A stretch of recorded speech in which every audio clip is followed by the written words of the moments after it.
Bapa di surga, kami mengucap syukur untuk kasih setia Tuhan sampai saat ini. Sampai di penutup kalender gereja. Penyertaan Tuhan nyata bagi kami. Hari ini kami menutup pelayanan kalender gereja tahun 2025. Minggu depan kami memasuki kalender yang baru. Advent pertama, masa-masa penantian. Penantian Tuhan akan datang. Dan Tuhan akan menghakimi orang yang hidup dan yang mati. Kami tidak mau menjadi orang yang kalah. Menjadi orang yang berada di luar persekutuan Tuhan. Oleh karena itu tolong Tuhan berfirmanlah saat ini melalui hamba-Mu. Kuasai kami dalam Roh Kudus Tuhan yang ada dalam hidup kami, dalam diri kami. Agar kami terus berjuang ya Tuhan. Menjaga hidup kami bersih, berkenan bagi Tuhan. Agar ketika Tuhan datang, Tuhan mendapati kami berjuang melakukan kehendak Tuhan. Sehingga Tuhan katakan, mari anakku yang setia, berjuang melakukan seturut kehendakku, mari bersamaku. Itu harapan dan kerinduan kami. Oleh karena itu berkati hamba-Mu dalam menyampaikan firman-Mu, berkati setiap kami yang mendengarkannya, agar benar-benar kami dikuatkan, agar benar-benar kami diteguhkan, agar benar-benar kami tidak akan lagi meninggalkan Tuhan. Kami setia berjalan di jalan Tuhan, karena Tuhan akan datang dan kami mau selalu bersama Tuhan.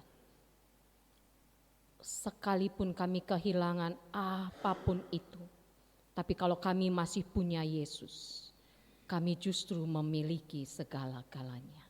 Terima kasih Bapa di surga, ini kami dan doa kami. Dalam nama Yesus kami berdoa dan kami sambut, kami terima firman Tuhan dan akan kami lakukan dalam kehidupan kami. Terima kasih Tuhan. Amin. Jemaat yang dikasihi Tuhan, kita bersyukur karena kita memasuki minggu yang keempat di bulan yang ke-11 di tahun 2025. Dan minggu ini kalender gereja kita memberi nama Minggu Menutup Kalender Gereja. Firman Tuhan yang kita sama-sama renungkan diambil dari Perjanjian Baru, kitab terakhir, kitab Wahyu, pasal terakhir. Wahyu pasal 22 ayat 12 sampai 17. Kami bacakan bagi kita begini firman Tuhan. Sesungguhnya aku datang segera dan aku membawa upahku untuk membalaskan kepada setiap orang menurut perbuatannya. Aku adalah Alfa dan Omega, yang pertama dan yang terkemudian, yang awal dan yang akhir. Berbahagialah mereka yang membasuh jubahnya, mereka akan memperoleh hak atas pohon-pohon kehidupan dan masuk melalui pintu-pintu gerbang ke dalam kota itu. Tetapi anjing-anjing dan tukang-tukang sihir, orang-orang sundal, orang-orang pembunuh, penyembah-penyembah berhala, dan setiap orang yang mencintai dusta dan yang melakukannya tinggal di luar. Aku, Yesus, telah mengutus malaikatku untuk memberi kesaksian tentang semuanya ini kepadamu bagi jemaat-jemaat. Aku adalah Tunas, yaitu keturunan Daud, bintang timur yang gilang gemilang. Roh dan pengantin perempuan itu berkata, marilah. Dan barang siapa yang mendengarnya, hendaklah ia berkata, marilah. Dan barang siapa yang haus, hendaklah ia datang. Dan barang siapa yang mau, hendaklah ia mengambil air kehidupan dengan cuma-cuma.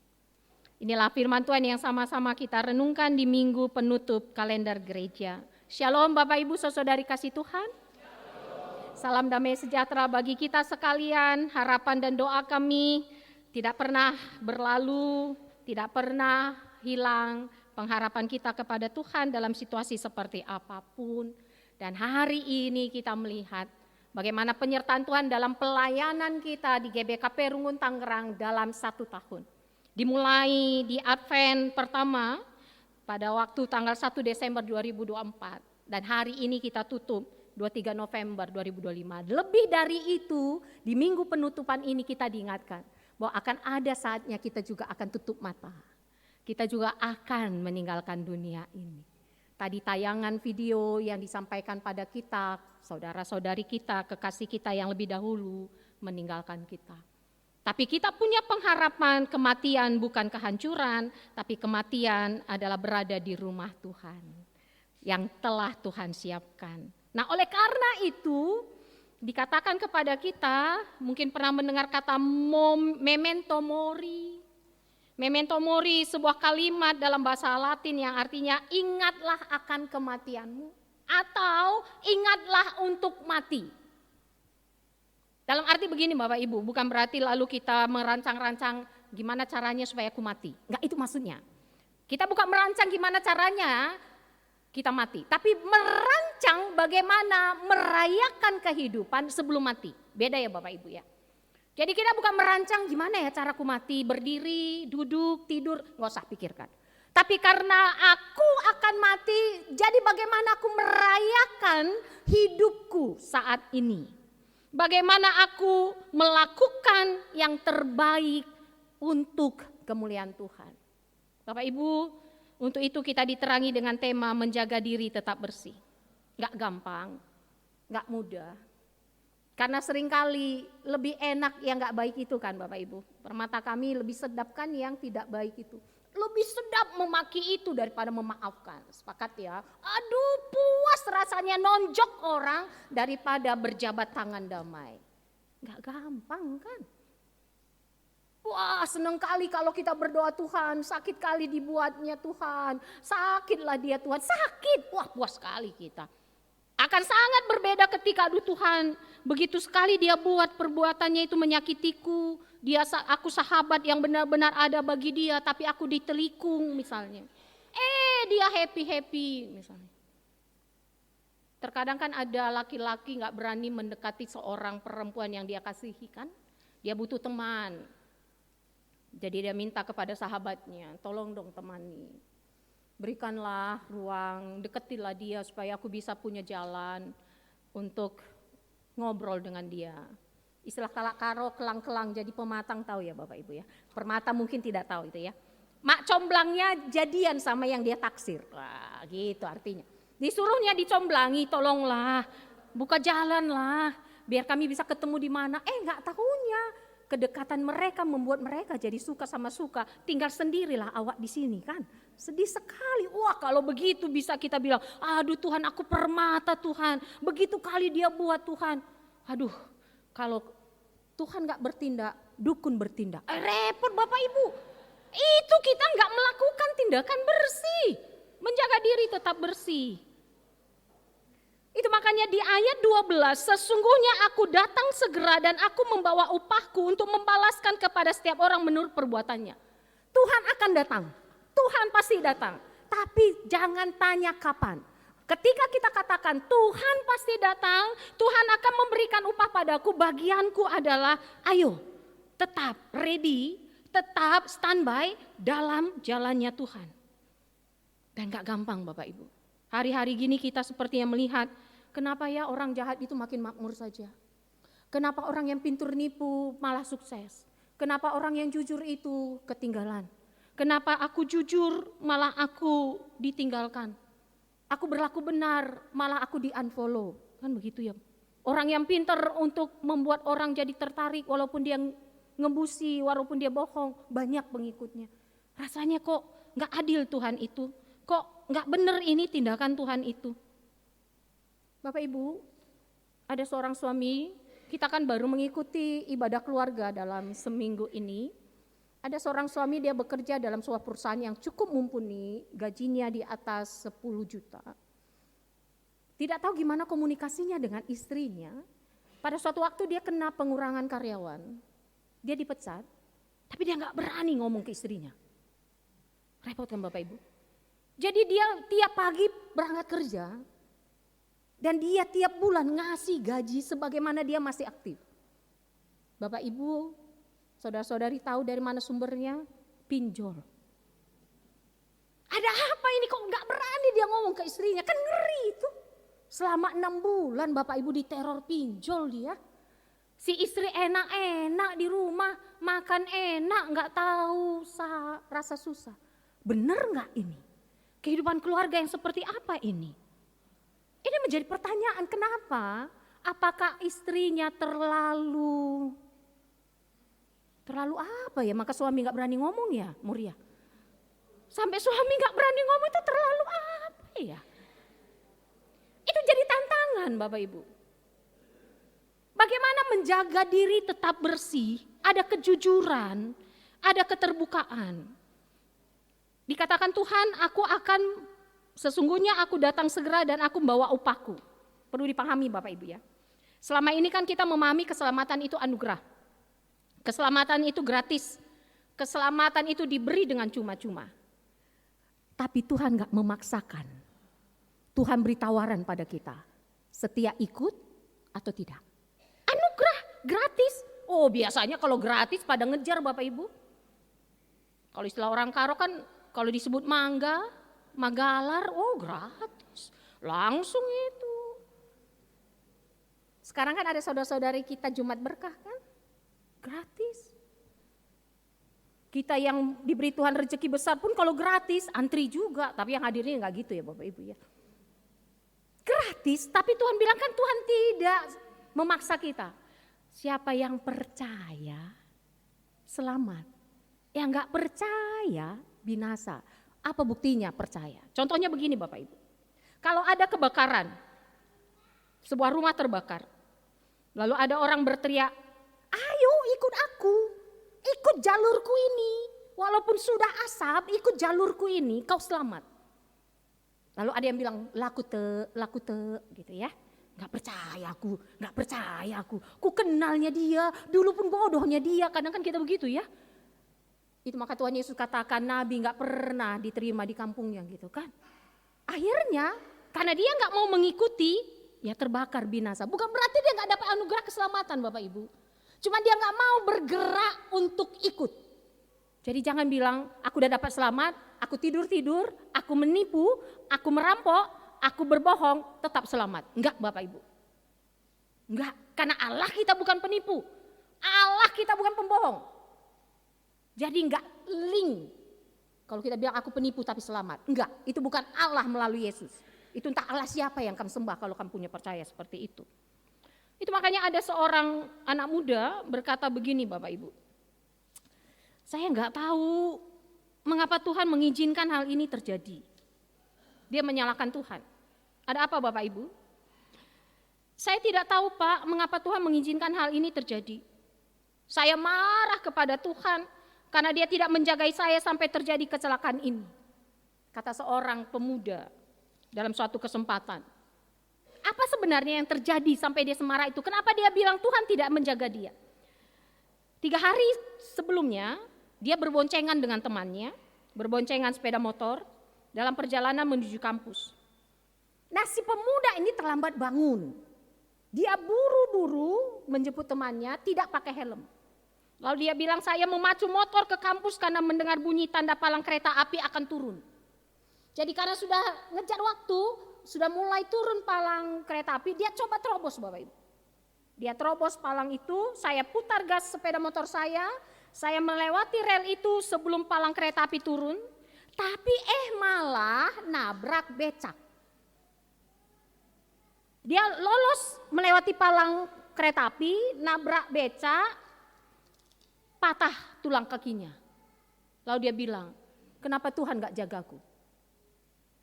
Tuhan kita bukan satpam Bapak Ibu. Tuhan kita punya akal budi. Jangan sekali-sekali kita akan salahkan Tuhan. Jangan-jangan perbuatan kita yang membuat kita celaka. Dia protes sama Tuhan. Kenapa Tuhan gak jaga aku? Kalau Tuhan berkuasa kan dia bisa pinggirkan itu becak. Aku kan bisa lolos. Nah siapa yang jadi Tuhan saat ini? Kita atau Tuhan? Terkadang Allah itu dekat dengan alat. Masihkah bagi kita menyembah Allah atau memperalat Allah menurut keinginan kita? Menjaga diri tetap bersih. Tadi kita bernyanyi lagu NKB 195 Bapak Ibu. Itu punya kisah. NKB 195 itu kisah seseorang bernama Horatio Spafford. Judul aslinya It Is Well With My Soul. Dia seorang yang memiliki bisnis properti, aktif dalam pelayanan, pengikut Kristus yang taat. Lalu tahun 1870 anaknya tertua meninggal karena virus demam. Lalu 1871 ada kebakaran dahsyat selama 3 hari terkenal dengan Great Chicago Fire, dan properti real estate-nya habis, hancur. Peristiwa ini membuat Spafford dan keluarganya terpukul, terlebih istrinya bernama Anna. Lalu di tahun 1873, Spafford merencanakan sebuah perjalanan untuk membawa istrinya healing bersama keempat anaknya. Dia ingin membawa istrinya mengalami pemulihan yang dirangkaikan dengan menghadiri pelayanan D.L. Moody. Tapi tiba-tiba ada pekerjaan yang harus dilakukan sehingga Spafford tidak ikut. Istri dan keempat anaknya yang berangkat. Lalu sementara istri dan anaknya berangkat, ia melanjutkan perjalanan liburan, Spafford tinggal untuk bekerja. Tidak disangka-sangka terjadi kecelakaan Bapak Ibu. Kapal yang ditumpangi istri dan keempat anaknya tabrakan dengan kapal cepat. 4 anaknya meninggal. Istrinya selamat. Lalu istrinya mengirim telegram, dia tulis save alone. Lalu dia segera berangkat naik kapal. Dia mendekati peristiwa kejadian tempat tenggelamnya kapal itu. Dia membayangkan kepada anaknya, mengangkat tangan dan serasa berkata, "Papa tolong aku, Papa." Serasa dia membayangkan anaknya berjuang untuk bisa selamat dan teriakan kecil dari anaknya yang 4 orang itu, "Papa tolong kami, Papa tolong kami." Dia peluk istrinya, lalu tercipta lagu ini. Ketika kedamaian seperti sungai hadir dalamku, ketika kesedihan seperti lautan yang bergelora, apapun keadaanku, Engkau Tuhan telah mengajariku untuk berkata, "Baiklah, baiklah jiwaku." Itu yang Tuhan mau di hari-hari ini Bapak Ibu. Allah bukan alat. Allah tempat kita untuk bersandar. Dia katakan ketika kesedihan seperti lautan yang bergelora, apapun keadaanku, anak yang tertua mati karena demam, properti hancur terbakar, 4 anak meninggal dalam perjalanan liburan. Apapun yang terjadi, apapun keadaanku, Engkau Tuhan telah mengajariku untuk berkata, "Selamatlah, selamatlah jiwaku." Bisa enggak kita punya iman seperti itu Bapak Ibu? Bisa. Ketika kita belajar mengatakan seperti dalam ayat 12. Ayat 13, "Aku adalah Alfa dan Omega, yang pertama dan yang terkemudian, yang awal dan yang akhir." Invokasio kita, aku adalah Alfa dan Omega, firman Tuhan Allah yang ada, yang sudah ada, dan yang akan datang, yang maha kuasa. Artinya apa? Aku adalah Alfa dan Omega. Alfa dan Omega artinya adalah sempurna. Ketika kita membaca buku berseri, aku sudah membaca dari A sampai Z, komplit berarti.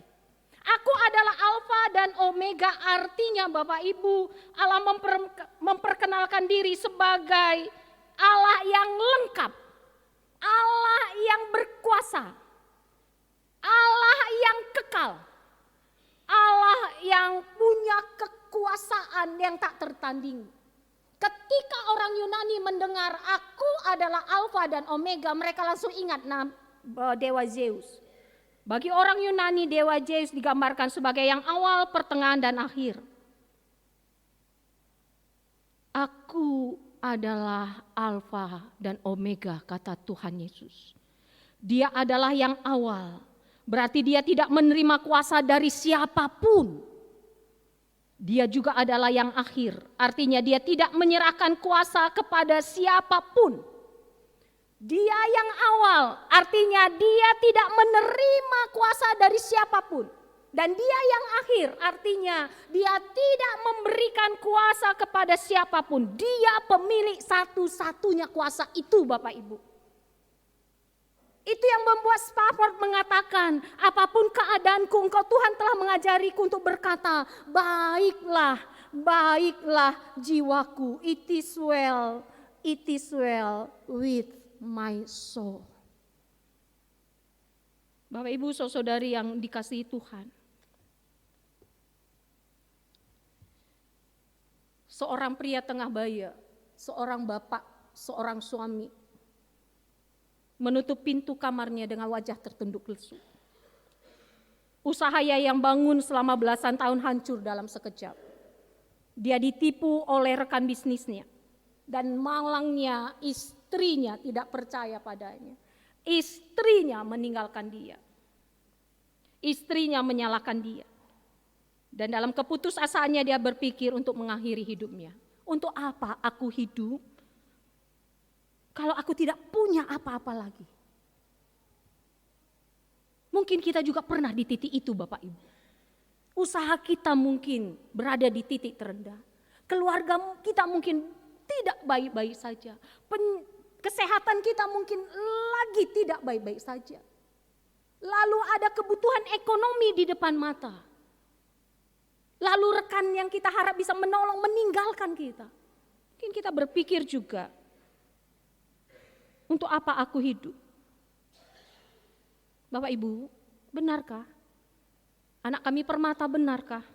Bila kita kehilangan karir, harta benda, kesehatan dan bahkan orang-orang yang terdekat kita, kita tidak mempunyai apa-apa lagi. Benarkah Zaitun kami, Moria kami, permata kami, Mamre kami ketika karir hilang, ketika belum dapat pekerjaan, ketika kita di PHK, ketika usaha bangkrut, ketika orang-orang terdekat meninggalkan kita, lalu apakah benar kita tidak punya apa-apa lagi? Bukankah kita orang yang sudah diselamatkan Yesus, Bapak Ibu? Bukankah memiliki Kristus adalah harta yang terbesar?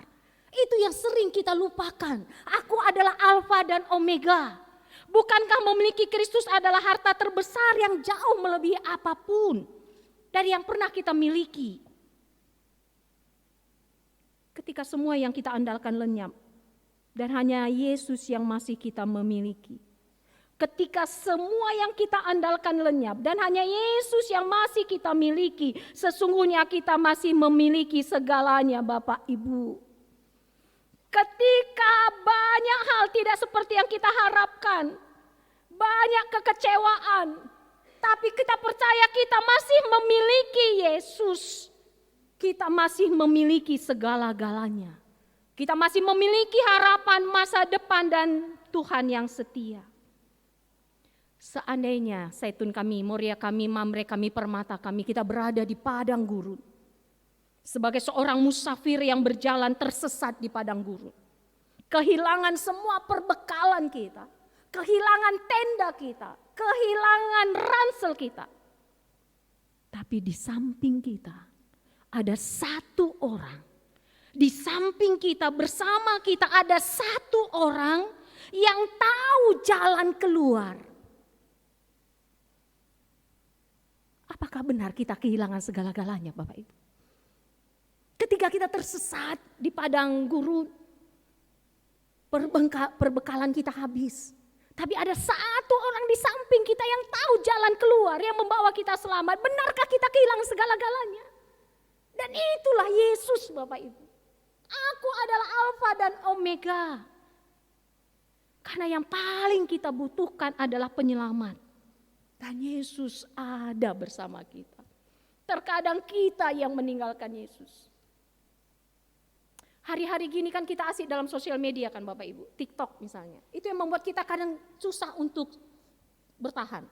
Hati-hati anak kami permata, Mamre, Moria itu. Kalau kita nonton TikTok itu kan kita mudah ganti-ganti kan. Kalau nggak cocok ganti. Kalau nggak pas ganti. Itu yang membuat kita akhirnya nggak betah berhadapan terhadap sesuatu. Bisa jadi anak kami permata berharap begitu. Nggak cocok ganti. Hidup nggak segampang itu.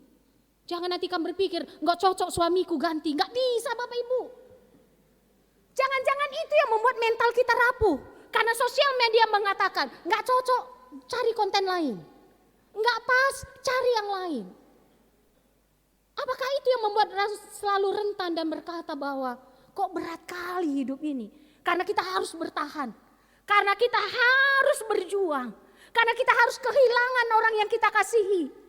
Tapi Stafford mengatakan, apapun keadaanku engkau Tuhan telah mengajariku. Bisa enggak kita berkata begitu?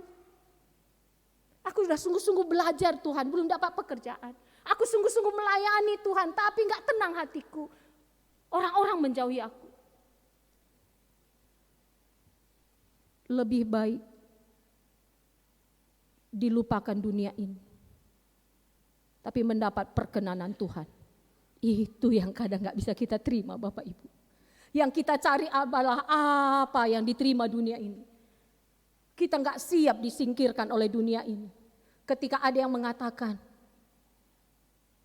kok kamu kusam hari ini, bajumu jelek. Bisa jadi kita gak tidur untuk mikirkannya Bapak Ibu. Mungkin rekan kerja kita berkata, tumben hari ini kamu jelek. Bisa jadi runtuh selasa dunia ini. Gak fokus kerja. Itu makanya hati-hati body shaming kan. Tapi apakah kita harus runtuh hanya karena orang berkata jelek? Padahal Tuhan menciptakan kita dengan kuasa kasih-Nya. Bapak Ibu, hari ini mari Bapak Ibu. Oleh karena itu di ayat 14, berbahagialah mereka yang membasuh jubahnya. Mereka akan memperoleh hak atas pohon-pohon kehidupan. Apa maksudnya membasuh jubah? Arti yang lain adalah melakukan perintahnya. Apa maksudnya melakukan perintah Bapak Ibu? Berbahagialah mereka yang menyambut dan percaya keselamatan dari Tuhan. Dan tetap memperjuangkannya dan berjalan dalam kebenarannya. Percuma kan Bapak Ibu, aku punya sabun, aku punya air. Tapi tidak kamu bersihkan baju itu, percuma. Tapi aku bersama Tuhanku, berjuang menjalani kehidupanku. Seturut dengan kehendak Tuhan, menjaga diri tetap bersih. Berbahagialah orang yang seperti itu. Karena di ayat 15, tetapi anjing-anjing dan tukang-tukang sihir, orang-orang sundal, orang-orang pembunuh, penyembah-penyembah berhala, dan setiap orang yang mencintai dusta dan yang melakukannya tinggal di luar. Bagi orang Israel tinggal di luar itu suatu malapetaka Bapak Ibu. Karena berarti disingkirkan, tidak dapat bagian. Kata yang menari anjing Bapak Ibu. Kalau bahasa Karonya si ngelakukan perbahanan si mbau. Tapi bahasa Indonesianya anjing. Enggak enak banget saya ulang-ulang kata anjing gini ya Bapak Ibu. Jadi saya tunduk. Saya takut nanti salah melihat, repot. Apa artinya anjing di sini? Bagi orang Israel, anjing itu simbol menjijikkan. Karena ini anjing yang bukan dipelihara. Beda dengan kata Yesus kepada perempuan Yunani, anak dulu makan, baru remah-remah dimakan anjing, itu anjing peliharaan.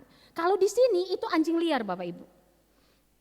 Dan anjing liar itu kan makan apa saja. Nah bagi orang Israel, mereka kan tertib sekali soal makan kan. Mereka tidak akan makan makanan yang haram. Mereka akan makan makanan yang halal. Sedangkan anjing enggak peduli itu. Itu makanya bagi mereka orang kafir, orang yang tidak bersunat, orang pemakan segalanya. Nah tadi muncul kata pertua ini di ruang persikapan. Kita itu makan segalanya. Nah bagi orang Israel itu dalam tanda petik itu sama dengan anjing. Jadi kalau mereka melihat kita makan babi, teman kita Yahudi dalam benaknya udah berkatakan ini orang-orang yang kotor ini, orang-orang yang najis. Tapi fatalnya Bapak Ibu, karena pemahaman itu akhirnya mereka gak mau bergaul sama orang yang seperti itu. Supaya aku tidak najis, aku jangan bersentuhan dengan orang yang najis.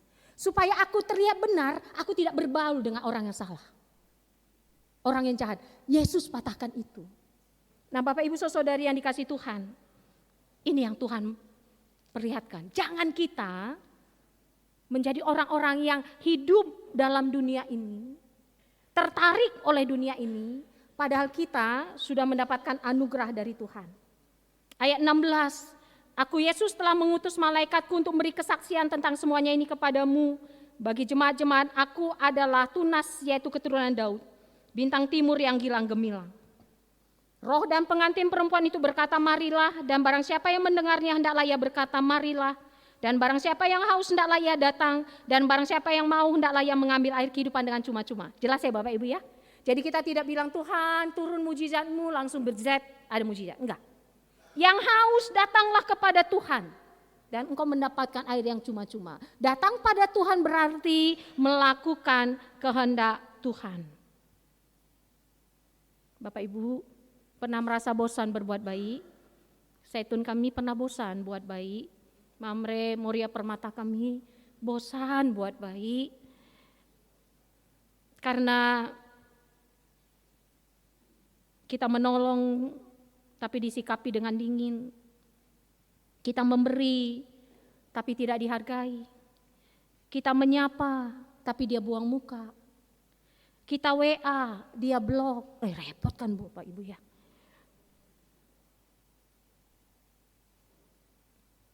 Tapi Tuhan katakan di Galatia 6 ayat 9. Janganlah kita jemu-jemu berbuat baik. Apabila sudah datang waktunya kita akan menuai jika kita tidak menjadi lemah. Menjaga diri tetap bersih. Belajar untuk berada dalam komunitas orang percaya dan beriman yang mengandalkan Tuhan. Seperti benih kecil yang ditanam di tanah yang tandus. Mungkin mata kita tidak melihat, tapi ketika ada hujan yang membanjiri, yang mengairi, suatu saat nanti akan tumbuh.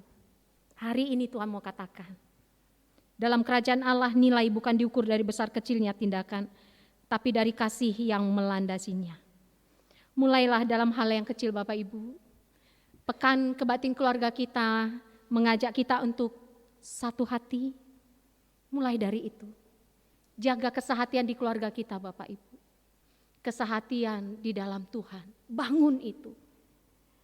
Ramah, komunikasi, sabar, kasih, romantis dan damai.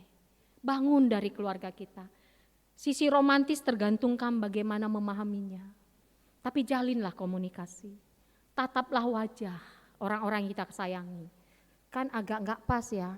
Aku sayang sama Andu, tapi aku gak mau melihat wajah Andu. Repot ya. Aku sayang kali sama Andu, tapi bau kali kurasa kamu itu makanya aku jaga jarak. Kayaknya gak pas ya. Aku sayang sama Andu. Oleh karena itu ketika aku memandang wajahmu, aku lihat ada guratan-guratan sedih dan kecewa di situ. Mari, ada aku tempatmu untuk rebahkan kepalamu. Mari, ada tanganku yang walaupun tidak kuat, tapi kalau kita bergandengan bersama, kita kuat. Bapak Ibu, kita akan menanti kedatangan Tuhan. Mari kita mulai dari keluarga kita. Tuhan telah tempatkan kita dalam keluarga yang bersahaja dan tidak sempurna.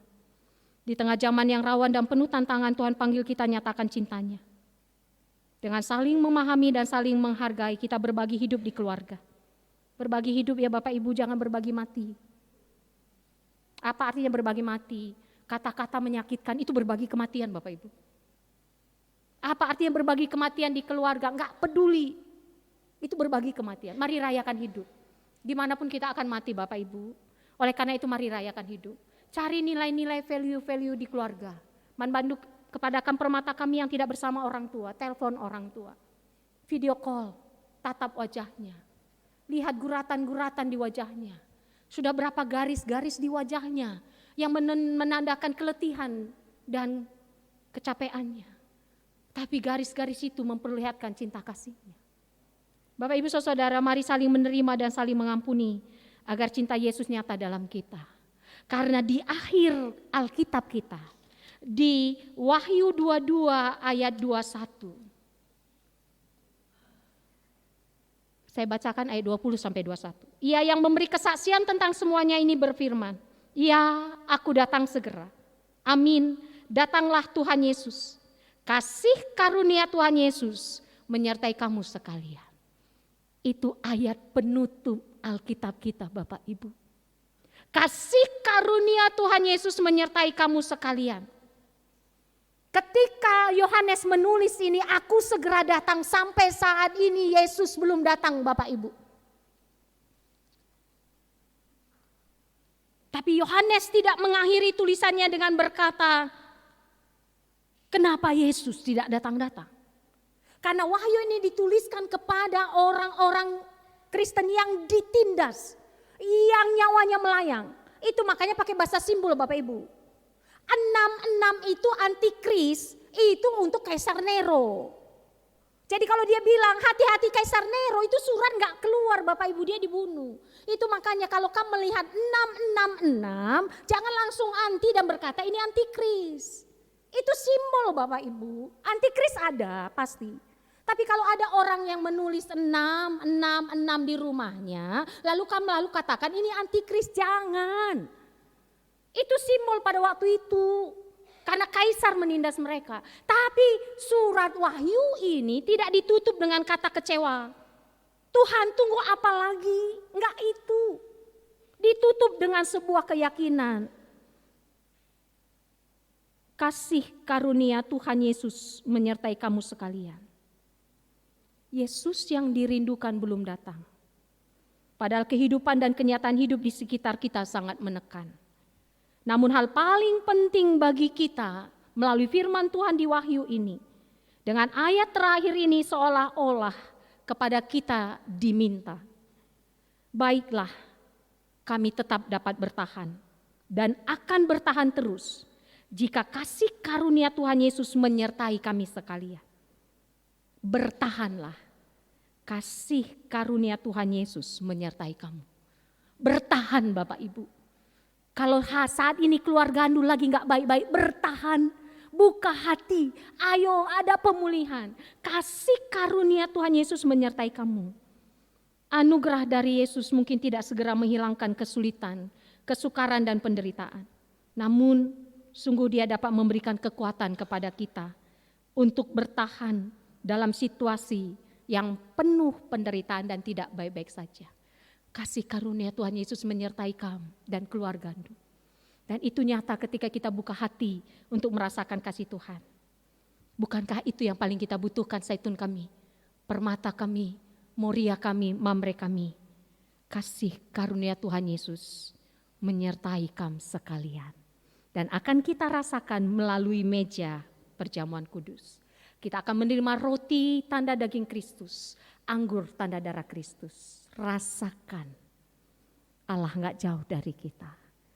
Allah setarik nafas kita dalam aliran darah kita. Yang Tuhan minta jaga diri kita tetap bersih. Sampai Tuhan datang kembali. Bertahan Bapak Ibu, bersama-sama saling menguatkan, saling menopang. Kasih karunia Tuhan menyertai kita. Amin. Mari kita berdoa.